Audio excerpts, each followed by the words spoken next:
One of my favorite tropes in movies, books, shows, just any form of storytelling is when the two sides face off against each other and take a minute to ready their weapons, to get themselves in the combat position.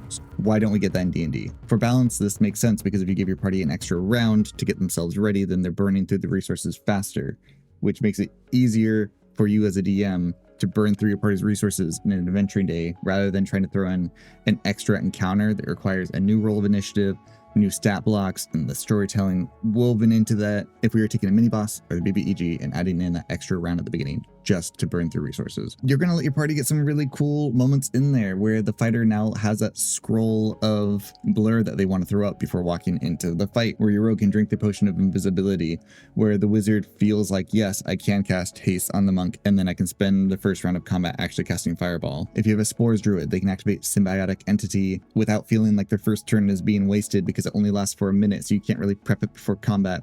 Maybe it's 10 minutes.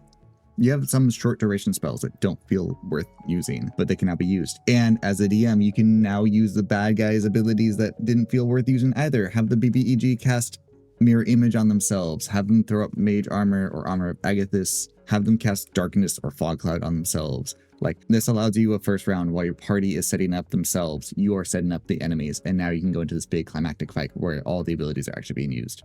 I've listed out how to use this mechanically. I call it a standoff round. Let's go through it really fast. This comes up during an initiative. Both parties need to be aware of each other, and they need to know that the intent to fight is there.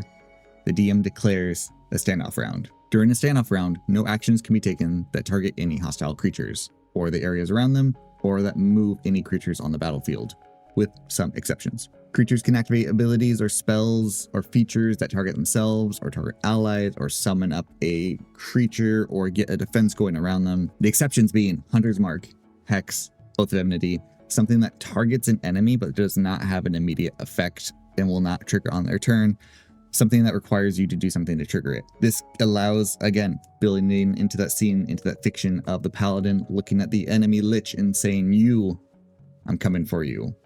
Hex, Oath of Enmity, or the enemy warlock casting Hex on your party's wizard and saying, I'm going after that person. They're going to die. This sets up your party knowing like, hey, there's some intent. Here's what's going to happen next. You got to work around it. And if they don't work around it, then you get to capitalize on that and you get to punish them. Maybe not punish. Punish is a bad word. I don't like using the word punish. You get to reveal the consequences. You get to show what happens because they didn't protect their wizard. Now they're going to get hit by 5 scorching rays, and each of those is going to deal 3d6 damage. The wizard's going to take a ton of hits because they weren't protected or concentration wasn't broken on Hex, etc., etc., etc.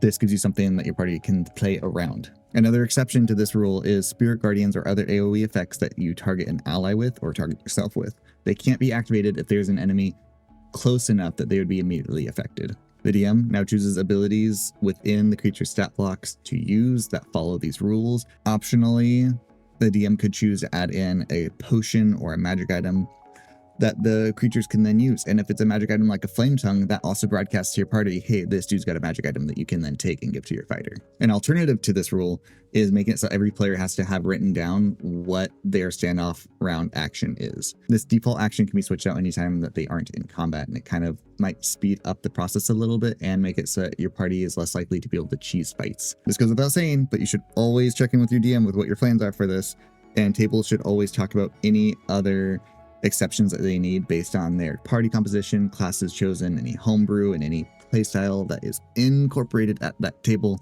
Everybody's different. Talk it out. This PDF is linked down below if you want to take that home. Otherwise, you can screenshot it here. Let me know what you think. Tell me if I've overlooked something. Tell me if there should be like any more common exceptions or changes to this. I'd appreciate any feedback. Did I say have fun? Have fun.